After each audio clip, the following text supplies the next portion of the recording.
Hermanos, en la Biblia vamos a encontrar tres partes por donde el cristiano debe pasar.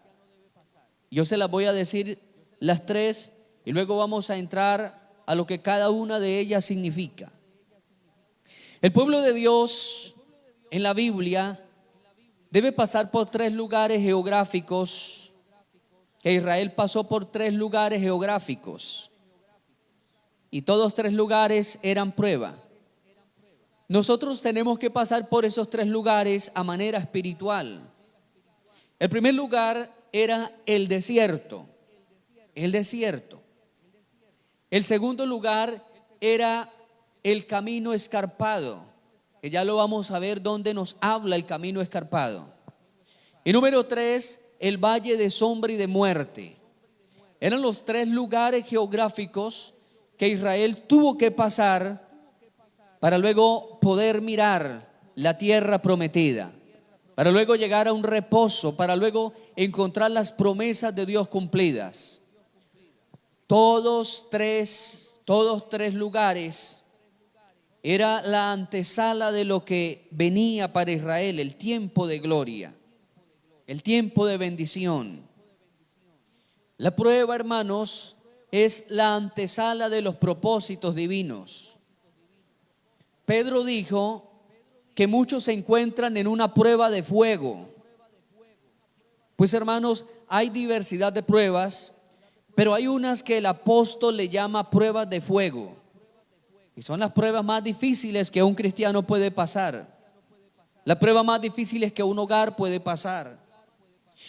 Hay pruebas de fuego, como la muerte de un hijo. Es una prueba de fuego. Es la tormenta más horrible que un hogar puede atravesar, la muerte de uno de los hijos. Es inconcebible eso para nosotros que amamos a nuestros hijos. Concebir la muerte de un hijo o creer que algún día ellos se pueden ir adelante de nosotros como papás.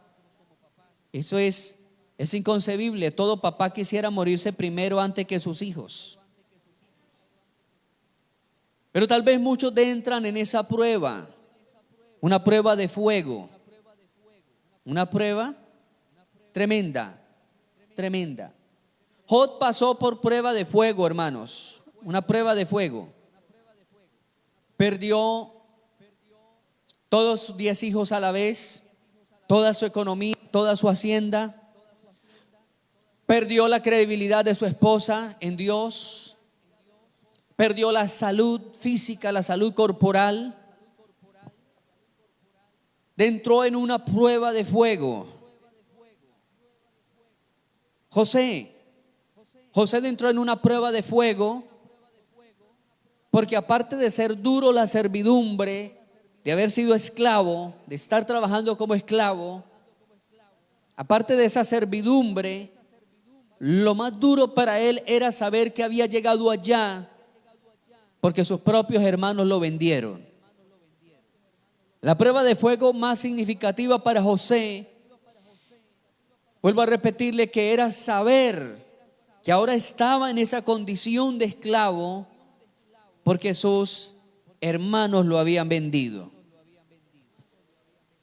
Hermanos, si hay algo que duela en el alma, en el corazón, es la traición de aquel en que usted reposó una confianza.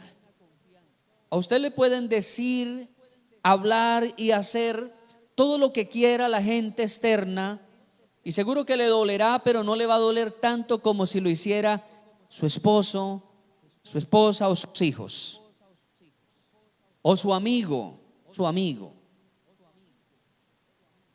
En la historia romana, en la historia de los romanos, del Imperio Romano, se levantó un hombre que fue el fundador del Imperio Romano. Él fue el emperador, el que acrisoló, el que formó el Imperio Romano. Se llamaba Julio César. Hermanos, y ese hombre, la historia dice que era un hombre extremadamente inteligente. Se dice que ese hombre logró convencer las tribus dispersas de toda Italia. No era fácil porque cada tribu era un reino, un pequeño reino dentro de una nación. Pero se dice que Julio César fue tan estratega que comenzó a visitarlos y a convencerlos que si todos se unían, no iban a llegar a conquistar una nación, sino el mundo entero. Julio César, aparte de eso, fue el que ayudó para las legislaciones mundiales. Gran parte de las leyes que tenemos nosotros en Colombia y en el mundo entero vienen de allá, del Imperio Romano y precisamente de Julio César. Y Julio César formó el Senado compuesto por 25 de sus mejores amigos. Y la historia dice, hermanos, que cuando él propuso el proyecto de expansión de Roma y comenzó a ganar territorios, la historia dice que los 25 senadores que habían se proponen a destituir y darle un golpe de estado a Julio César. Y uno de ellos propone y dice, pero no podemos vencerlo de cualquier manera porque es un hombre muy estratega, es muy astuto. Y uno de ellos dice, lo mejor sería matarlo, acabar con Julio César. Se pusieron de acuerdo los 25 senadores porque iban a tener una plenaria para el proyecto de expansión. Y se ponen de acuerdo, todos vamos a llevar una daga debajo de la manga derecha. Todos vamos a llevar un cuchillo, una daga. Lo vamos a escuchar a Julio César. Vamos a escucharlo y después de que él acabe vamos a aplaudirlo. Lo vamos a aplaudir. Y luego que lo vamos a aplaudir, vamos a ir a abrazarlo en son de amistad. Y cuando todos lo tengamos abrazado, cada uno va a sacar su propio cuchillo, su daga, y lo vamos a atravesar entre los 25 todos una sola vez. Todos se pusieron de acuerdo a hacer eso con Julio César.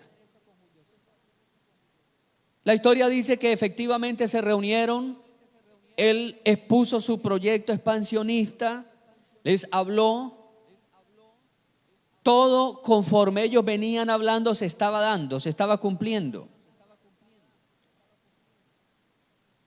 Cuando se pararon todos, abrazaron todos a Julio César, todos 25, estamos contigo Julio, lo abrazan, todos lo abrazan. Y después de que todos lo abrazan, cada uno saca su propio cuchillo y empiezan a clavarlo por todos lados. Empezó a recibir puñaladas en su vientre, en su espalda, en su dorso. Por todos lados empezó a recibir cuchillos. Y luego se apartan. Y después de que se apartan, él queda con todos los cuchillos clavados. Él no se desploma enseguida, sino que él comienza a mirarlos uno a uno. Y de 25 centra la mirada en uno que se llamaba Brutus. Brutus era el amigo de crianza de él. Se habían criado desde niños. Habían ido al servicio militar los dos. Eran los que estaban allí en la guardia militar siempre juntos. Como les dicen en el ejército, eran las lanzas o los cursos, los que estaban ahí siempre cerca. Y él se quedó mirando a todos y no le importó el cuchillo de ninguno de los otros 24, sino el cuchillo de Brutus. Porque él le centró la mirada a Brutus y le dijo: Brutus, jamás imaginé que tú estuvieras entre los malos para enterrarme un cuchillo. Y la historia dice que cuando él dijo eso, se desplomó y cayó muerto. No le dolió el cuchillo de 24, sino el del cuchillo del amigo. Y a veces, y esas son las pruebas de fuego, amado hermano. Las pruebas se dimensionan dependiendo de dónde y de quién venga. Porque usted, vuelvo y lo repito, le puede traicionar la persona que confiaba, el compañero de trabajo. Pero otra cosa es cuando viene la traición de la persona que más cerca está a usted. El capítulo 41, si no estoy mal, del libro de los Salmos, habla de un hombre que traicionó al salmista. Y el salmista dice: el hombre de mi paz, el hombre que comía y que mojaba su pan en mi plato, levantó contra mí su calcañar, es decir, me dio una patada. Lo habían traicionado muchos, y muchos eran los que perseguían a David. Saúl lo perseguía, pero no le dolía al salmista, no le dolía esa persecución, porque él sabía que todo el tiempo Saúl lo había odiado. Pero ahora le estaba doliendo que uno de sus amigos, que se llamaba Ahitofel, se había levantado contra él y lo había traicionado, y ahora estaba aconsejando y profetizando del lado contrario. Levante su mano y adore a Dios.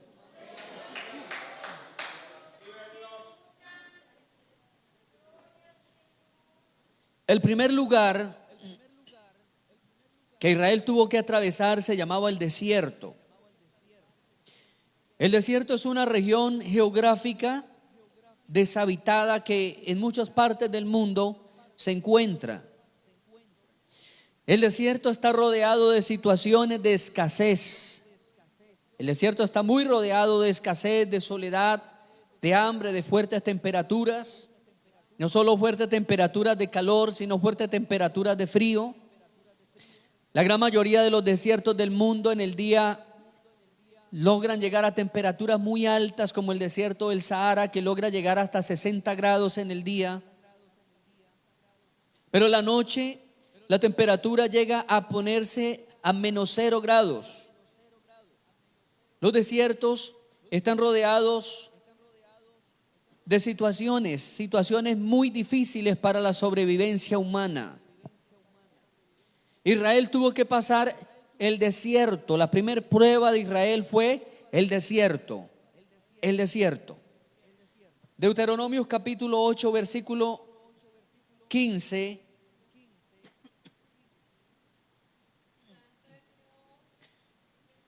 Deuteronomios 8:15 dice: que te hizo caminar por un desierto grande y espantoso. ¿Cómo es el desierto? Grande y espantoso.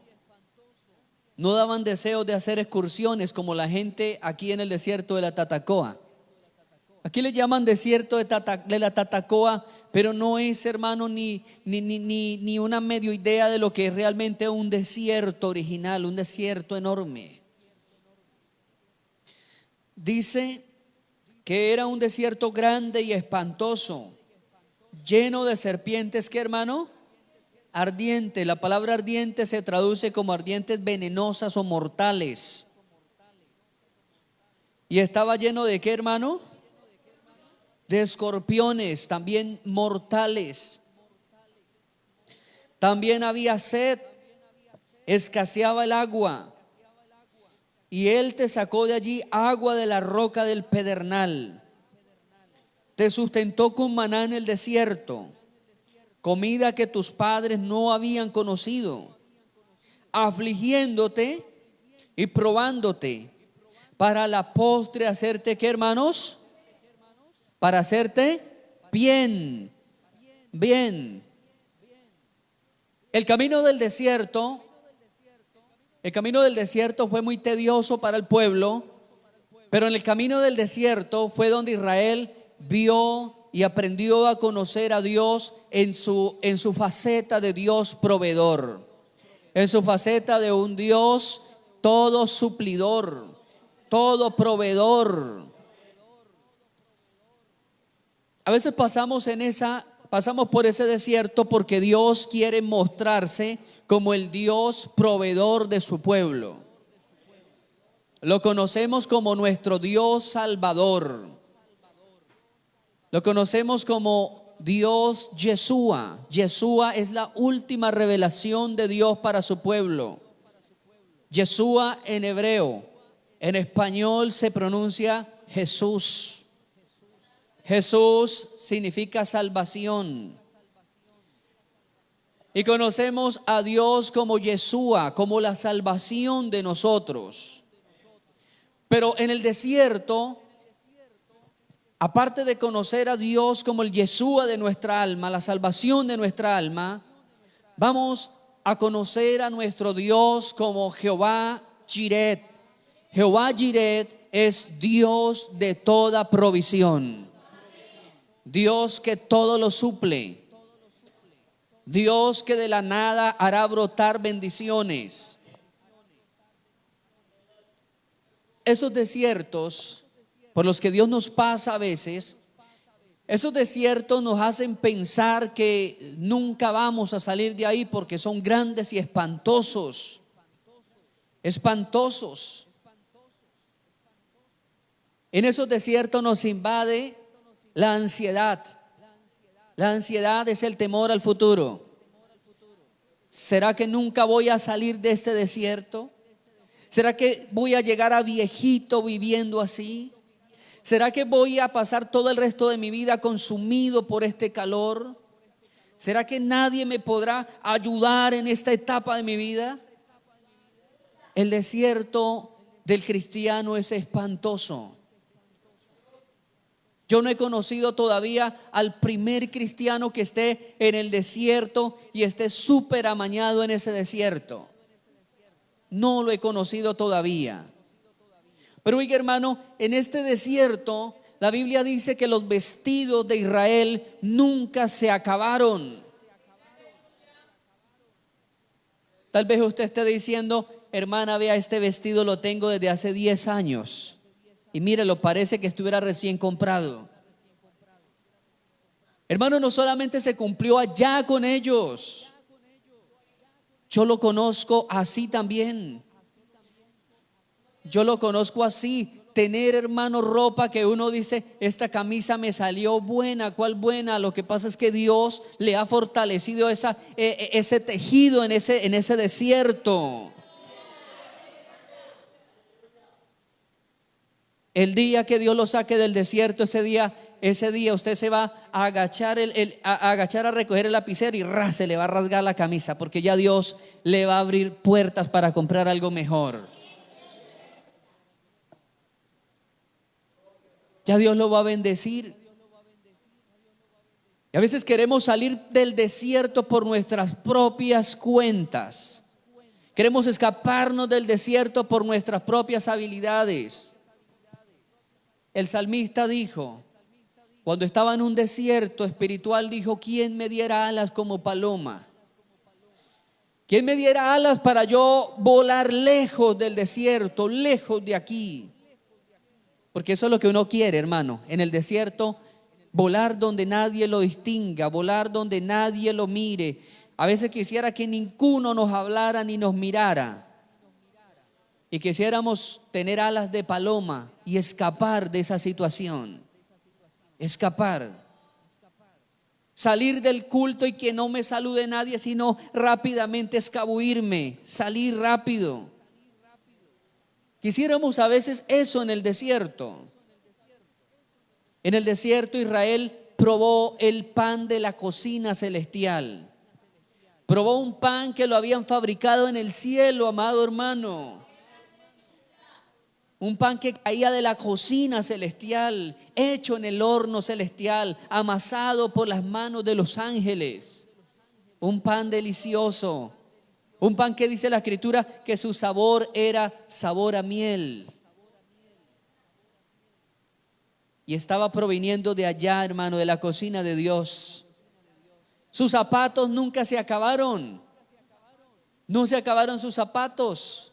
El niño que comenzó a estrenar zapatos cuando tenía una talla 27 iba creciendo, y ya luego ya el zapato, tanto el pie como el zapato, eran talla 31, luego talla 35 y luego un hermoso piecito talla 43. Y era el zapato que inició usando talla 27. Sus vestidos, sus zapatos nunca se acabaron. No era que el niño fuera creciendo, la niña fuera creciendo y a lo último le quedara una minifalda. No funcionaba así. El cuerpo iba creciendo, pero el vestido también iba echando para abajo. no terminaron las muchachas israelitas con puras minifaldas. Dios es un Dios integral, amado hermano. Era un desierto terrible. Dice que había sed, que había en muchas ocasiones hambre. Pero en el desierto también vieron la hermosa chequina de Dios. Una nube, la chequina era una nube que estuvo sobre ellos durante 40 años. Y si usted estudia la Biblia, se va a dar cuenta que cuando llegaron a la cercanía, a los límites del río Jordán, dice la escritura que hasta ese día la chequina estuvo sobre ellos y el pan, el maná cayó sobre ellos, porque al otro día llegarían a la tierra prometida y al otro día ya habría comida, ya habría uvas, ya habría frutas, manzanas, duraznos. Ese desierto tiene un fin, mi amada iglesia. Ese desierto Dios le ha puesto un límite. A ese desierto Dios le ha puesto una hora definida para terminar también. Tal vez usted haya escuchado muchos casos de esas personas que hoy están bendecidas y cuentan y dicen: hermano, yo he pasado por fuegos de prueba tan difícil, pero que un día Dios cambió esa situación. Yo les he contado, o le conté a algunos hermanos, la historia de uno de mis hermanos que hoy está muy bendecido económicamente, muy bendecido, trabaja en bienes raíces, comprando, vendiendo casas, vendiendo lotes, vendiendo vehículos. Y Dios le ha bendecido, hermano, tiene varios locales y muchas propiedades. Y nos llegó a contar y a decir: hermano, nosotros llegamos, mi esposa, mi hijo y yo llegamos a tasar libra de arroz para 3 días. Y toda la comida que tenían era 1 libra de arroz y 1,000 pesos de salchichón cuando lo vendían por rodajitas. La rodajita, la línea valía 100 pesos. 10 rodajitas y 1 libra de arroz para 3 personas durante 3 días. Y él dijo: hermano, hay personas y parejas que tienen que pasar una que otra vez así. Dijo: pero nosotros pasamos más de 1 año así. Todos los días, arroz y las liniecitas de salchichón picados en cuadritos muy pequeñitos y lo revolvíamos ahí con ese arroz. 1 libra de arroz para 3 días. ¿Qué podrá llenar 1 libra de arroz para 3 días? Y luego ya era el alimento que cada uno se rebuscara, tal vez donde algún amigo, donde alguna persona en que ellos trabajaran. Mi hermano, y él cuenta el testimonio que pasaron así algunos 6 años, con muchas tribulaciones.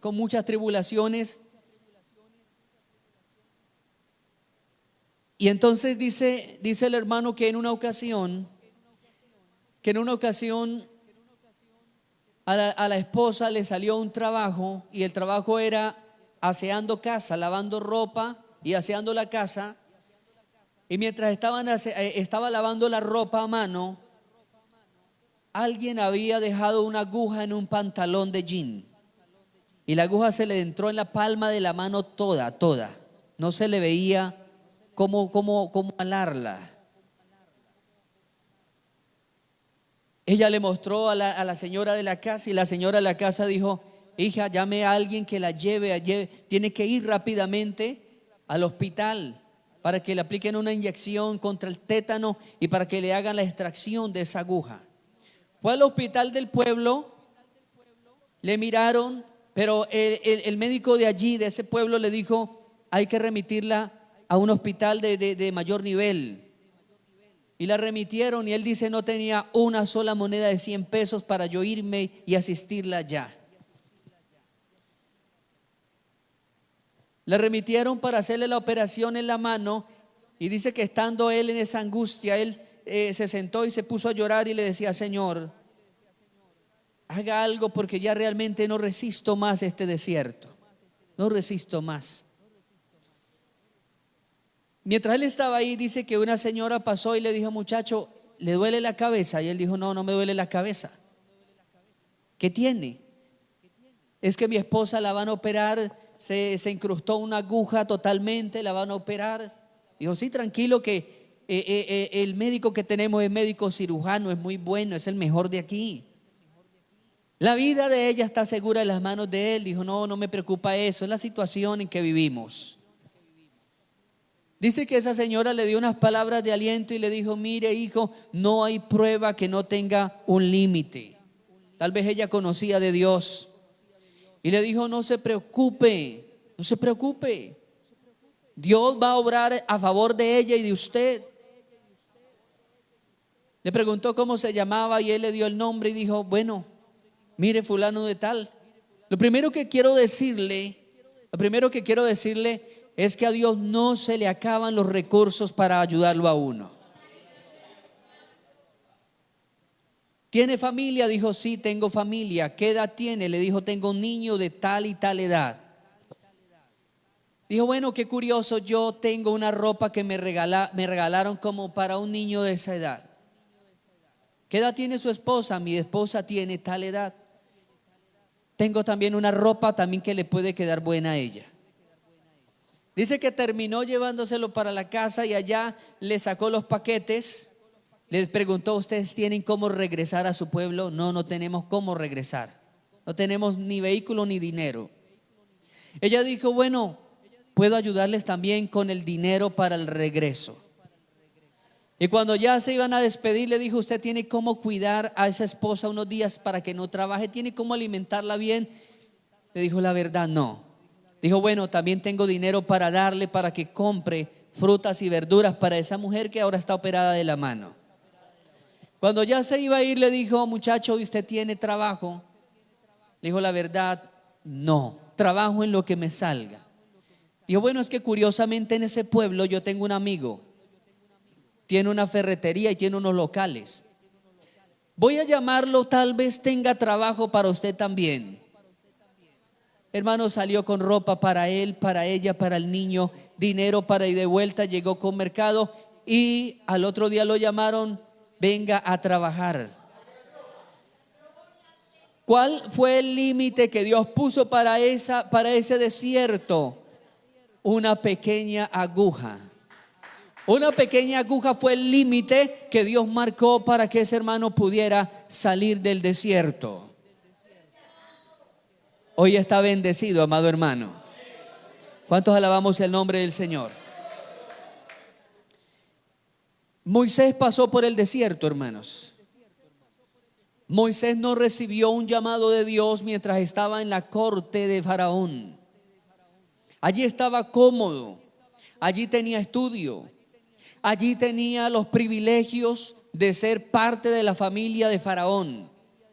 Buena comida, buena cama, buena atención, tenía fama. Era perfilado como el siguiente Faraón. Tenía muchos privilegios, pero fue necesario Dios llevarlo al desierto. En ese desierto se le olvidó el glamour de Egipto. En ese desierto se le olvidó todas las costumbres de Egipto. En ese desierto él comenzó a perder la identidad egipcia y empezar a adoptar la identidad de un hombre llamado por Dios. Si la Biblia dice, hermano, en el libro del Génesis dice que los egipcios abominaban a los pastores. Los pastores eran abominados por los egipcios. Y después de ser Moisés un príncipe de Egipto, fue al desierto y terminó convirtiéndose en un pastor de ovejas. Terminó haciendo lo que los egipcios odiaban. Pero un día, dice la escritura que hubo una visión bastante diferente, bastante extraña para Moisés. Y es que Moisés ve y observa un vislumbre en una montaña conocida como el monte Sinaí. Y él se va a ver qué era el vislumbre. Y queda extrañado porque mira una zarza que ardía pero que no se quemaba. ¿Qué era lo raro? no era lo raro que la zarza estuviera quemándose, ardiendo, porque Moisés había visto a muchas zarzas quemarse en el desierto. Es lo natural, es el fin. El fin de toda zarza es que ella misma se prende, porque la resina que ella contiene es una resina que es aceitosa, y tarde o temprano ella alza combustión, se quema ella misma, se autoelimina. Moisés había visto muchas zarzas quemarse, pero esta era diferente, porque la zarza estaba ardiendo, pero no se consumía, no se quemaba. No sentía olor a leña. No veía que salía ese humo, porque el humo es la manifestación de que la materia está transformándose. Ahora se transforma de físico, se transforma a polvo. Él no sentía esas manifestaciones, y cuando él va a acercarse a tocar esa llama, ¿por qué no quema la zarza? Cuando él va a tocar la zarza, la voz de Dios le dice: Moisés, quita el calzado de tus pies, porque el lugar donde estás santo es. Hermano, y es en el desierto donde recibe el llamado de Dios. Es en el desierto donde Dios le muestra el propósito. El propósito era: tú eres un libertador. Tú eres un libertador. Tenía que dejar de ser príncipe para ser un libertador. Tal vez algunas personas se preguntan por qué cuando me convertí al evangelio me vino las pruebas. ¿Por qué desde que soy evangélico se me han cerrado muchas puertas? ¿Y por qué antes no? ¿Por qué antes la vida me sonreía? ¿Por qué antes todo era fácil? ¿Por qué las cosas se me han estrechado ahora que soy hijo de Dios?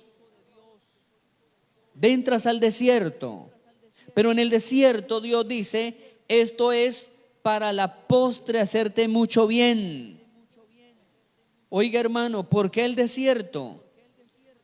Porque el versículo 17 dice: no sea que digas en tu corazón, mi poder y mi fuerza y mi mano me han traído estas riquezas, sino que acuérdate de Jehová tu Dios, porque Él te da el poder de hacer riquezas, a fin de confirmar su pacto que juró a tus padres, como en este día. El propósito del desierto era que Israel aprendiera a valorar las grandes misericordias de Dios. Agar pasó también por el desierto. Agar, la mamá de Ismael, estuvo un tiempo junto al hogar de Abraham. Tuvieron a Ismael, pero llegó el momento en que Abraham le dijo: tienes que irte. Le dio alguna dotación para el camino y se fue. Y dice la Biblia que llegó al desierto y empezó a andar, a adentrarse en el desierto. Y en el desierto dice la Biblia que se le acabó el agua del odre que ella llevaba. Y cuando ella identifica que el agua se acaba, de inmediato ella concibe: ahora llega la muerte. De inmediato concibe que ya no quedaba esperanza para ella y para el niño.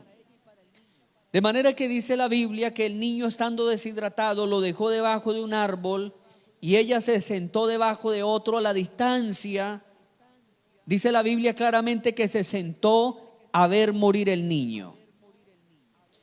Hermanos, a veces en el desierto nos sentamos a ver morir nuestros proyectos. A veces nos sentamos a ver cómo se muere el hogar. Nos sentamos a ver cómo se mueren mis ilusiones, cómo se muere mi anhelo, cómo se muere aquella bendición que un día le pedí pero que lo veo lejos, y nos sentamos a lo lejos a mirar. Agar se sentó a mirar morir su bendición, su plan, su proyecto. Y estando ahí, sentada mirando cómo se moría su bendición, le vino el ángel de Dios y le dijo: ¿qué estás mirando, Agar? ¿Qué haces ahí? ¿Por qué está mirando el niño? Y de repente el niño dio un grito, el niño comenzó a convulsionar, ya a morir, y tal vez en medio de ese grito, tal vez el niño pronunció la palabra Dios, tal vez dijo: Señor, haz algo, Señor, sálvame. Porque dice la Biblia que Dios obró en salvación no por Agar, sino por el niño. Dios obró no por la voz de Agar, que debía clamar y que debía orar, sino que obró porque el niño clamó misericordia en ese entonces. Y el ángel le dijo a Agar: mira a tu lado. Agar mira. Y dice la Biblia que Agar miró hacia un lado y observó. Dios le abrió los ojos espirituales y Agar observó que había una fuente que estaba dando agua, un agua limpia, un agua cristalina. Los ojos, dice la Biblia que los ojos de Agar fueron abiertos. Pero no eran los ojos carnales, porque sus ojos carnales estaban viendo la muerte en su hijo. Dios abrió sus ojos espirituales. Dios quiere abrir tus ojos espirituales en el desierto, amada iglesia. Dios quiere darte visión espiritual. El desierto nos da visión espiritual. ¿Cuántos podemos levantar nuestras manos y adorarlo? La segunda parte geográfica donde Israel pasó fue el valle de sombra y de muerte. Salmo 23:4. Dice: aunque ande en valle de sombra y de muerte, no temeré mal alguno, porque tú estarás conmigo. Quiero, hermano, que le diga que ese lugar era un lugar literal, era un lugar físico. El valle de sombra y de muerte estaba ubicado entre las provincias de Judea y Samaria, un lugar donde habían altas peñas, acantilados. Y la historia dice que cuando llegaban los veranos en Judea, tenían que trasladar los rebaños hacia la parte alta de Samaria. Tenían que trasladarlos porque era una región fresca. Y tenían que pasar por el estrecho que le llamaban los judíos el Valle de las Sombras y de la Muerte, porque era un lugar oscuro donde habían peñas a ambos lados. Y la historia dice que era un lugar propicio para que las bandas armadas asaltaran a los pastores, robaran, atracaran en ese lugar.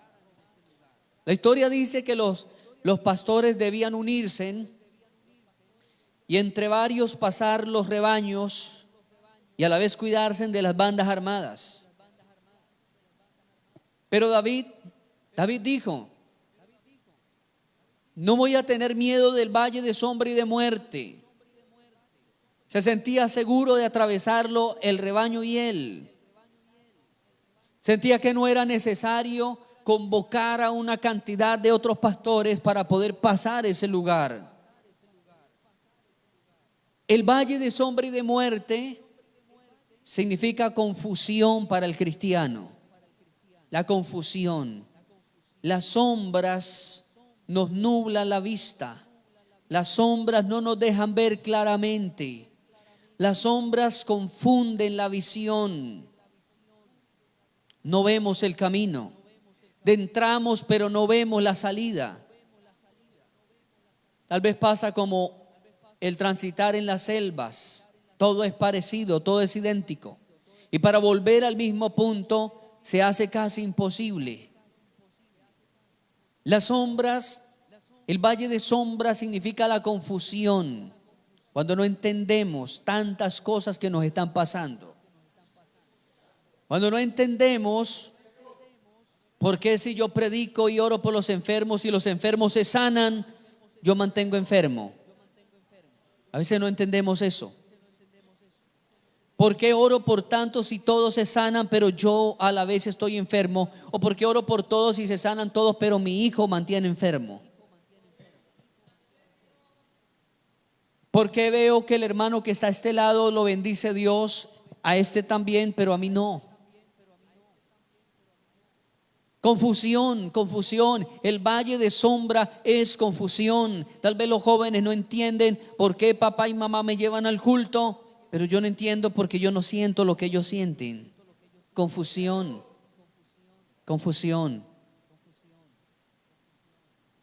¿Por qué muchos predican y por qué muchos testifican que han visto a Dios y que Dios les habló y que Dios les respondió, pero yo no veo eso en mí?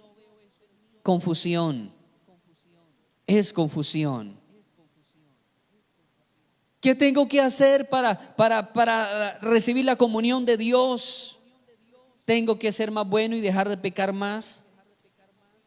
¿Tengo que orar más? ¿Tengo que ayunar más? A veces entramos, hermano, en ese valle de sombras, de confusión. Porque muchos ministerios son florecidos, el mío no. Entramos así, hermano. Porque el liderazgo del hermano es más floreciente que el mío. Porque Dios me manda a mí a hacer algo y no manda al otro. Entramos en un valle de sombra, una confusión. Los discípulos entraron en una confusión un día. Y esos discípulos estaban confundidos. Señor, ¿por qué oramos todo el día por el endemoniado y el endemoniado no fue sano? Todo el día oramos, quedamos en vergüenza. El papá del niño se acercó enfadado ante Jesús y le dijo: Señor, vamos a orar por mi hijo porque estos, todo el día estuvieron orando, pero el niño no quedó sano. Y llegó el Señor y le dijo: espíritu inmundo, sal del niño. Y al instante quedó libre. Confusión, amado hermano, a veces entramos a confusión. Confundidos. Y a veces el diablo nos quiere arrastrar a lo profundo de ese pozo, de ese valle de sombra. Nos quiere arrastrar allá y el diablo nos quiere aprovechar ese espacio y decirnos: ¿sabe por qué todo eso pasa? Porque Dios no existe. Nos quiere arrastrar a un fondo donde Él nos dice: Dios no existe. Dios es mentira. Dios no es real. Dios no te ama. Dios no te escucha. Allá quiere arrastrarnos el diablo al fondo de un pozo de tinieblas. Y que usted viva enredado en ese pozo y que nunca intente o quiera salir. ¿A dónde termina ese pozo de ese valle de sombras? ¿A dónde termina? Muerte. El valle de sombra y de muerte. El fin de las sombras espirituales es muerte. No vuelvas a la iglesia. Nadie te entiende. Nadie te ama. Todo sigue igual. Ya Dios no te escucha. No vuelvas, retírate. Lo mismo te da caer que quedar colgando. No vuelvas. Muerte es el fin de ese valle. Ese es el fin del valle de sombra, la muerte espiritual. Y a muchos ese valle los ha llevado,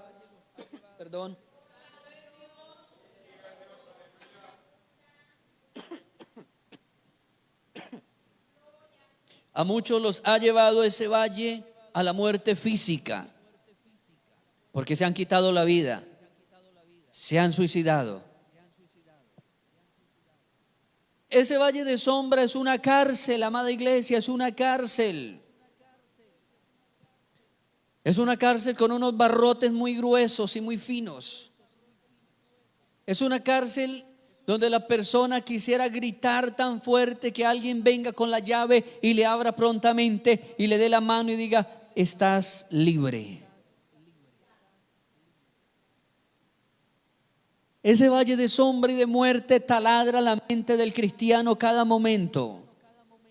Ese valle de sombra es como ese gorgojo que empieza a taladrar el grano hasta que lo pasa al otro lado, lo perfora de lado a lado. Así es ese valle de sombra, la confusión. La confusión ha envuelto a muchos cristianos. Los israelitas en el libro de Lamentaciones, los israelitas le preguntaban a Dios: ¿por qué, Señor? Nunca pensamos que la ciudad brillante, la Jerusalén de gloria, hubiese sido así de atacada y de destruida. No lo entendían. Cuando Dios se le aparece a Gedeón, y Dios le dice a Gedeón: por tu mano salvaré a Israel, por tu mano voy a salvar a mi pueblo. ¿Sabe que Gedeón estaba en ese valle de sombras? Y Gedeón le da risa y le dice: Señor, un campesino como yo, ¿he de darle luz y salvación a tu pueblo? ¿Un campesino como yo? Y el Señor le dijo: sí. Y Gedeón le dijo: pero es que no tengo armas, no tengo gente, soy un campesino. Y el Señor le dijo: Gedeón, ve con esa fuerza que tienes. Como campesino, preséntate al pueblo. Preséntate como un trabajador, preséntate al pueblo, y yo soy el que voy a dar la gracia delante de ti. Y sabe que en medio de esa sombra y muerte, Gedeón le dice: Señor, y si tú hubieses estado con nosotros, si tú estuvieras con nosotros, ¿por qué nos ha venido todo este mal? Tal vez usted ha pensado: si yo soy tu hijo, Dios, ¿por qué no salgo de las deudas? Si yo soy tu hijo, Dios, ¿por qué no sano de esta enfermedad? Si yo soy tu hija, Dios, ¿por qué mi hogar está así? Si soy tu hijo, ¿por qué mis hijos? ¿Por qué mis nietos? ¿Por qué mi local no prospera? Si soy tu hijo. Y nos lleva el diablo a la muerte, a la muerte. No prediques más porque no tienes autoridad. Mira cómo andas. Mira cómo estás de arrancado, de destruido. No prediques más.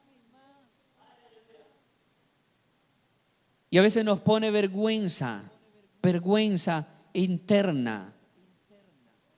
Una vergüenza que no deberíamos llevar, porque la Biblia dice que usted y yo somos ministros del nuevo pacto, que usted y yo somos embajadores del reino de los cielos, que somos real sacerdocio, una nación santa, un pueblo adquirido por Dios.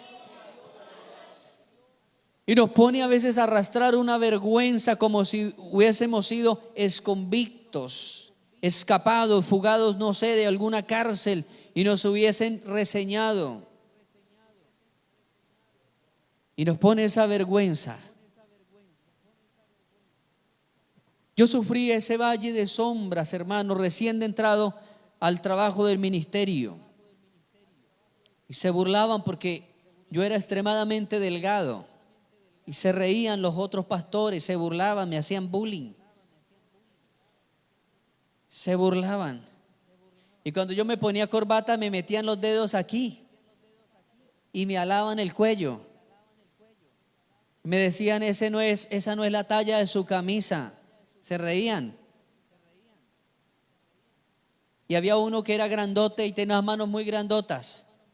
Y continuamente le fascinaba cuando yo estaba parado llegar por detrás y hacerme una argolla con los dedos en el cuello. Me encerraba el cuello, así una argolla. Y luego se iba y le mostraba a los demás: mire el cuellito de Rodríguez. El jefe me tocaba los brazos, y decía: esta becerra no quiere engordar. Me decía.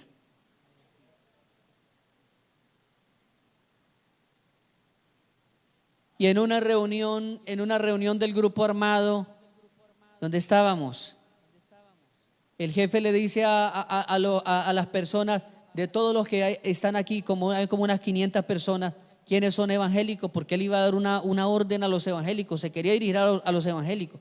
Pónganse de pie los evangélicos, y se pusieron de pie varios. Hartos se pusieron de pie. Y de pronto le preguntó a uno de la iglesia donde yo estaba: ¿quién es su pastor? ¿Cómo se llama su pastor? ¿De dónde es él? No, él es de la región, él está ahí. ¿Cómo se llama? Fulano de tal. ¿Y él es de la región? Sí, él es de la región. ¿Cuál es ese? Y entonces dice el hermano que otro se le acercó y le habló. Ah, usted asiste donde el chino ese. No, ese pastor es un chino. ¿Usted cuántos años tiene? No, 50 y algo de años. Usted sí es bien torpe, dejarse regañar de un chino de esos. No tiene ni cuerpo, ni cara, ni aspecto de pastor. Y luego va el hermano y me dice, no, andan diciendo que usted no tiene cuerpo ni cara de pastor.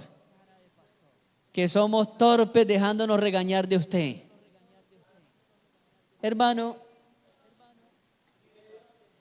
y entonces esa sombra lo lleva a una confusión a uno, a una vergüenza que uno no debe arrastrar. Y luego nace mi hijo segundo, mi hijo Jaciel, y cuando mi hijo Jaciel nace y lo voy a la registraduría y me pregunta el registrador, ¿qué ocupación tiene? Y yo digo agricultor. Yo no dije que era pastor. Yo dije porque luego tampoco me va a creer y va a echar a reírse. Y quedó como si mi hijo fuera hijo de un agricultor, pero él nació ya en el ministerio. Yo llevaba ya 3 años pastoreando. Porque a veces nos comenzamos a arrastrar una cadena de vergüenzas que no debemos llevarla, amado hermano. Porque somos hijos del Rey de Reyes. ¿Cuántos alabamos el nombre de Cristo? Confusión era el segundo camino de pruebas para Israel. Confusión y muerte. Pero viene otro lugar geográfico que lo encontramos en Cantar de los Cantares, capítulo 2, versículo 14.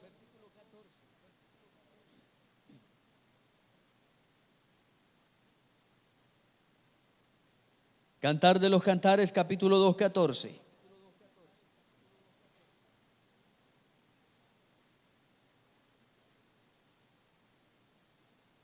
Paloma mía, es lo que le dice el Señor a su pueblo. Paloma mía, que estás en agujeros, estás en los agujeros de la peña, en lo escondido de escarpados parajes. Muéstrame tu rostro y hazme oír tu voz, porque dulce es la voz tuya y hermoso tu aspecto. La paloma del Señor es la iglesia, el pueblo de Él. Pero este pueblo, el Señor dijo, habitas en lo escarpado de los parajes. Algo escarpado es algo brusco. Un camino escarpado es un camino pedregoso. Es un camino que tiene muchas vueltas y que es muy pedregoso, que es muy difícil de andar.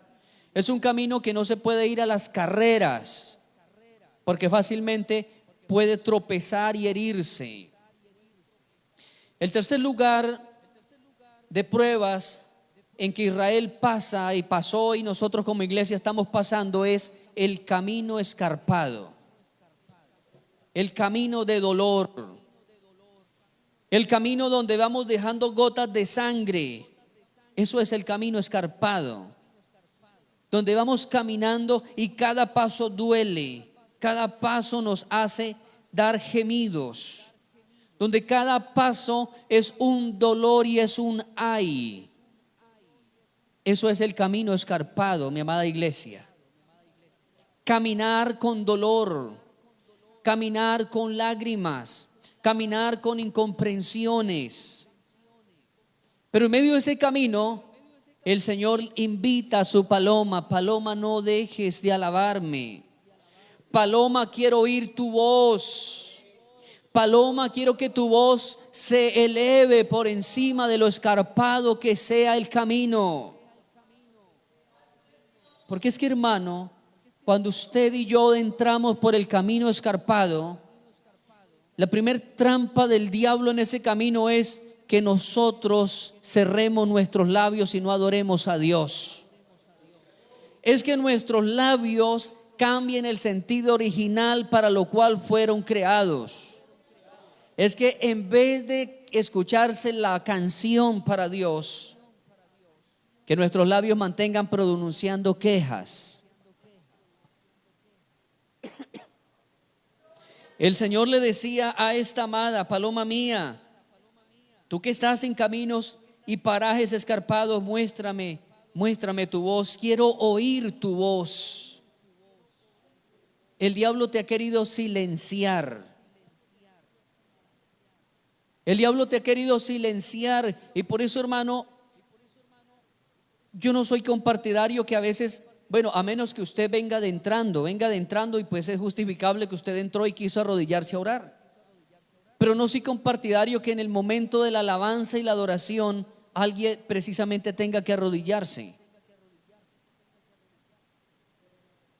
Porque el diablo quiere silenciar la alabanza de nuestros labios. Y que usted, en vez de adorar y exaltar y proclamar la grandeza de Dios, usted se inconfine y lo único que escuche son quejas y palabras de dolor. Que no se escuche la adoración, sino un ay de sus labios. Cuando usted mira el hecho de los apóstoles, por allá por el capítulo 16, usted se va a encontrar con una historia maravillosa. Si quiere, trasladémonos allá, hermano. El capítulo 16 de Hechos de los Apóstoles.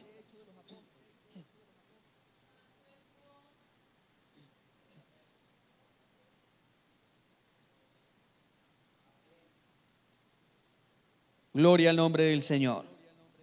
Oiga, hermano, el versículo 20 del capítulo 16 en adelante dice: y presentándolos a los magistrados, dijeron: estos hombres, siendo judíos, alborotan nuestra ciudad y enseñan costumbres que no nos es lícito recibir ni hacer, pues somos romanos. Se agolpó el pueblo contra ellos, y los magistrados, rasgándole las ropas, ordenaron azotarles con varas. Después de haberlos azotado mucho, los echaron en la cárcel, mandando al carcelero que los guardase con seguridad, el cual, recibido este mandato, los metió en el calabozo de más adentro y les aseguró los pies en el cepo. Versículo 25: pero a medianoche, orando Pablo y Silas, cantaban himnos a Dios, y los presos los oían.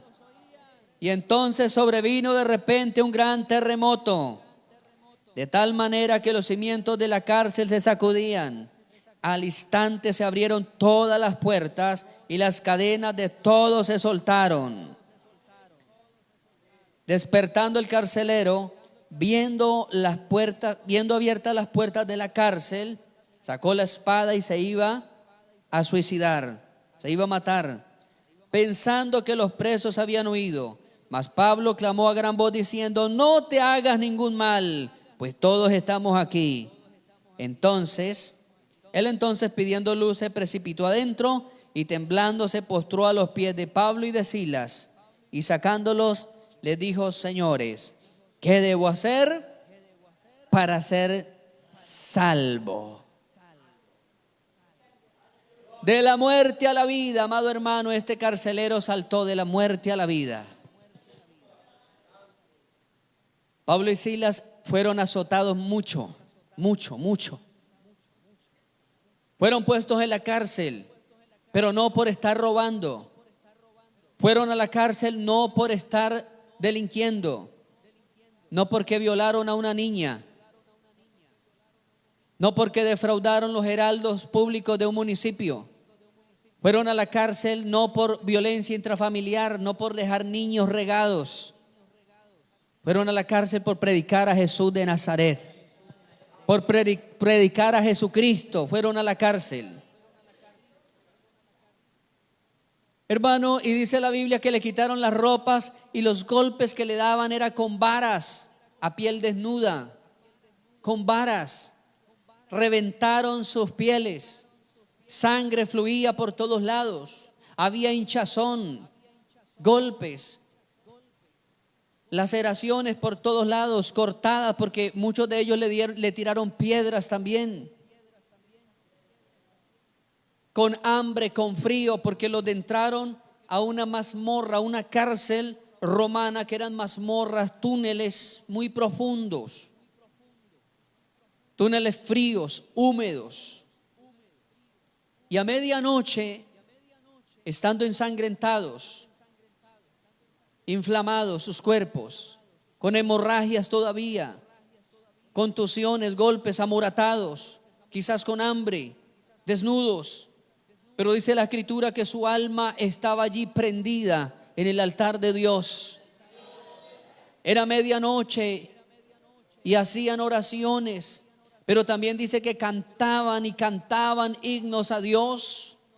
Y parecía que en las tinieblas de la noche, porque no había luz allá, parecía que en las tinieblas de la noche solamente los escuchaba Dios.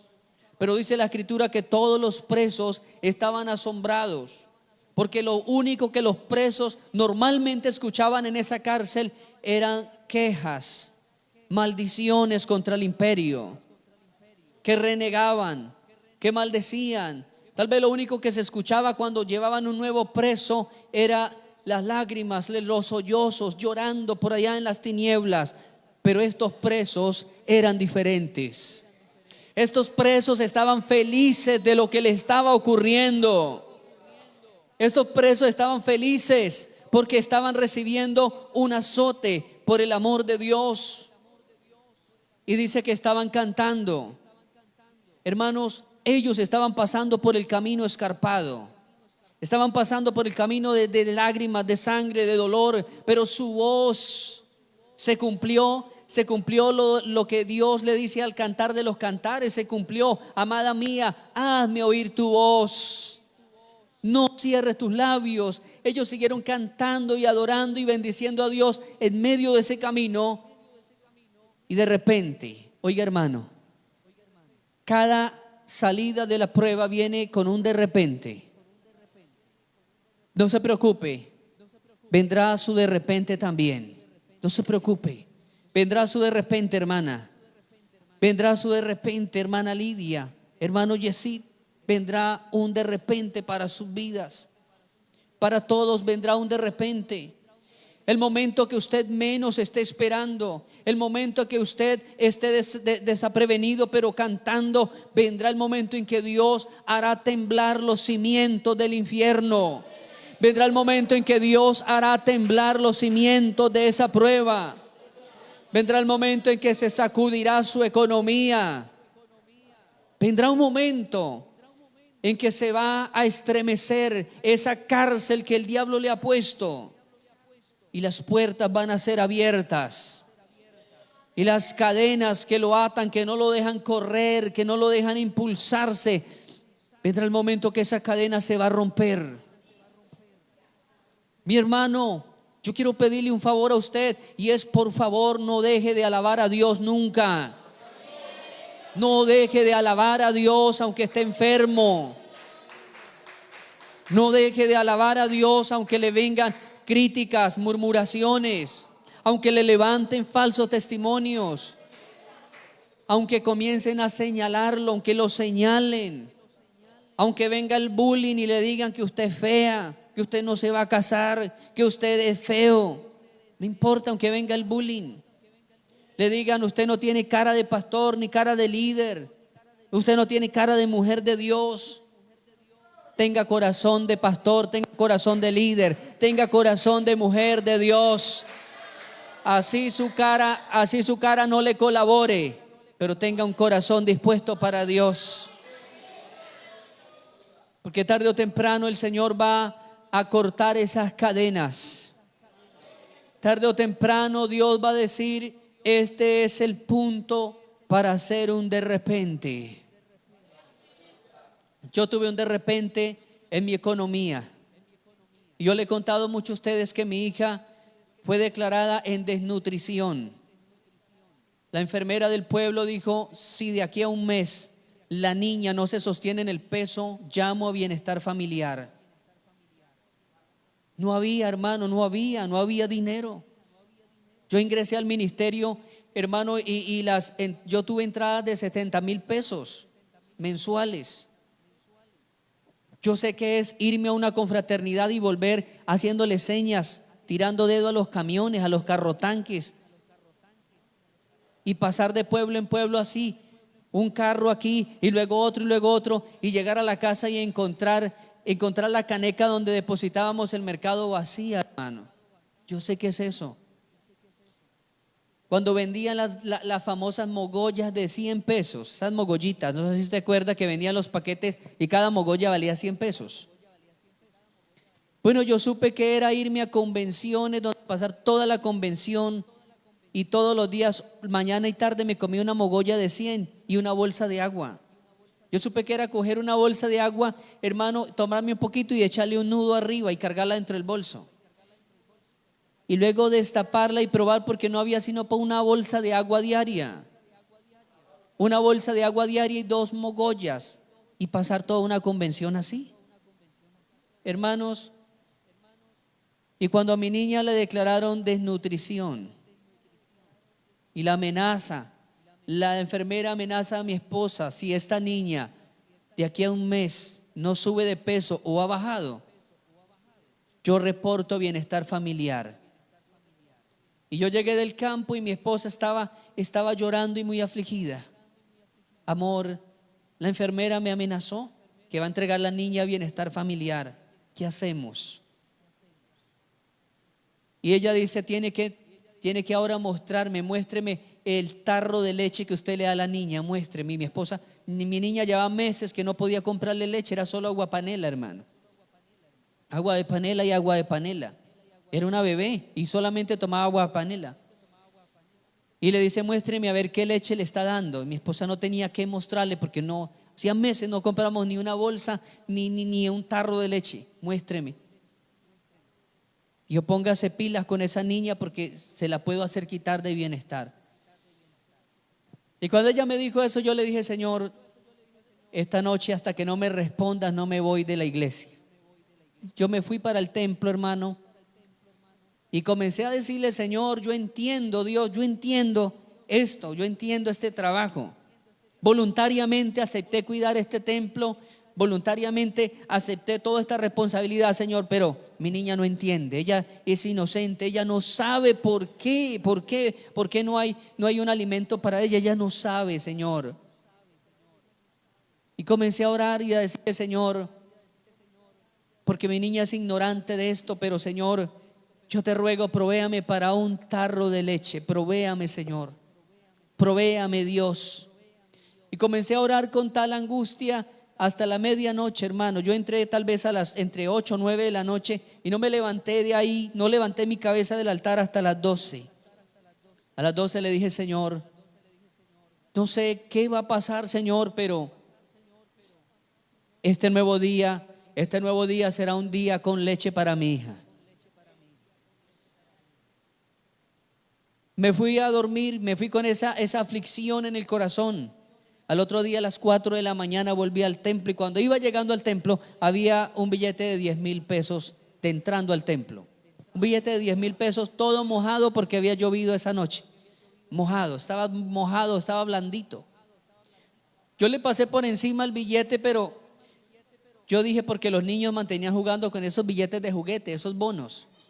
Pasé y yo dije: ese billete tan parecido ese bono tan parecido a un billete de verdad. Dije mentalmente, porque yo hasta me detuve y lo miré, pero luego seguí. Abrí el templo, pero luego dije: ¿y qué tal que sea un billete de verdad? Y me devolví. Hermano, ¿y cómo es la mente humana de atrasada para creer en Dios? Yo lo cogí, lo levanté, le vi, hermano, la cinta, le vi el trasfondo de la cara. Y yo dije: no puedo creer que sea un billete de 10,000. Es que no lo puedo creer. Hermano, casi 20 años fue esa experiencia. Un tarro de leche valía 7,000 pesos. Y yo decía: no lo puedo creer. Estaba todo embarrado. Había una llave de agua cerca al templo. Yo abrí esa llave, lo metí al agua, lo lavé. Y dije: parece que es de verdad. Y todavía me fui a orar y decía: puede ser que me lo reciban en la tienda. Yo decía: puede ser que me lo reciban en la tienda. Y yo con esa, con esa limitación de fe decía, puede ser que me lo reciban. A las 6 de la mañana me fui rápido para la casa y le eché plancha. Mi esposa se despertó, mi amor, ¿para dónde va? Le dije, para la tienda. ¿Qué está planchando? Le dije algo que me encontré por ahí. Cuando lo planché y ya estaba todo tostadito, se lo levanté y le dije, amor, mira, el Señor nos mandó para la leche de nuestra niña. Mi esposa se levantó rápido y dijo, amor, vamos a hacer una oración. Y vamos a orar para que esto sea el comienzo de una bendición. Hermano, y mientras estábamos orando, yo escuché la voz de Dios que me dijo, de aquí en adelante, nunca más sufrirás por la leche de tu hija.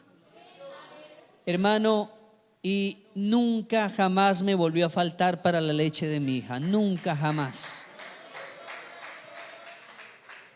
Pasó ese mes, íbamos a la prueba de fuego, otra vez ante la señora que era la promotora de salud, que era una señora que estaba ya a punto de pensionarse. Muy amable, pero muy estricta y muy rígida con las cosas de la salud. Muy rígida.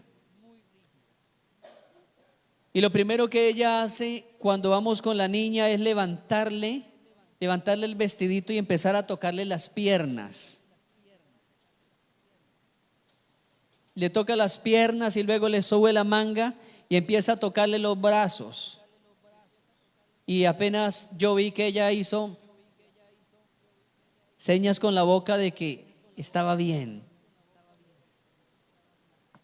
La pesa y dice, no, bueno, muchacha, no ha subido mucho, pero ahí va para arriba. Está bien, no le dijo absolutamente nada más.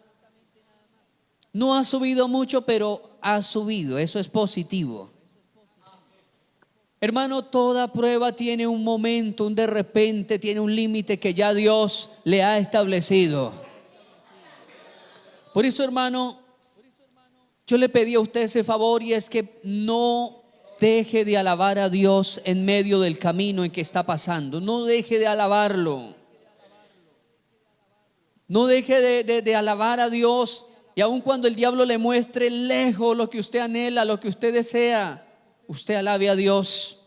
Si hay, hermanos, si hay una bofetada, una cachetada que el creyente le puede dar en el hocico al diablo, es la alabanza a Dios en medio de la prueba. Job estaba pasando ese camino escarpado y parecía que fuera sin término el camino escarpado de Job, porque entre más días, más severo el momento, más duro el momento. Y Job llega, hermano, a arrodillarse. Y Job se arrodilla y empieza a dar un sollozo. Ay, ay. Y el diablo le decía en el oído, dilo rápido, dilo, confiésalo. Confiesa que Dios no está contigo, dilo, Job, rápido, dilo. Pero sabe que en medio de ese sollozo Job toma fuerzas y da un grito fuerte y dice, yo sé que mi Redentor vive y que del polvo Él me va a levantar. Y le da esa bofetada en el hocico a Satanás. Hermano, no deje de alabar a Dios en medio de la prueba. La prueba le está forjando a usted. La prueba forja las mejores perlas que las personas que trabajan con joyas han visto. La perla es sencillamente el grano de arena que se le entra al corazón de la ostra. Y ese grano de arena le causa tanta incomodidad que ella comienza a segregar a través de sus glándulas, segrega una sustancia llamada nácar. Y esa nácar va cubriendo ese granito y ella se siente bien, pero poco después la nácar se endurece y ella vuelve a sentir incomodidad y vuelve y segrega y hace otra capa y así otra y otra y otra y otra hasta que se forma en el corazón de la ostra una preciosa y valiosa perla. Hermano, El dolor que estás sintiendo está formando en ti una perla de gran valor. Te está haciendo un cristiano de verdad. Te está haciendo una cristiana sólida. Te está preparando para un liderazgo. Te está preparando para llevar el evangelio a muchas partes. Ese dolor, ese señalamiento, esa sombra, esa confusión te está preparando para cosas grandes. El Señor le dice a la paloma: paloma mía, tú que estás en parajes escarpados, hazme oír tu voz. ¿Cuántos quisieran hacer oír su voz en esta mañana? Dígnese a estar sobre sus pies, iglesia.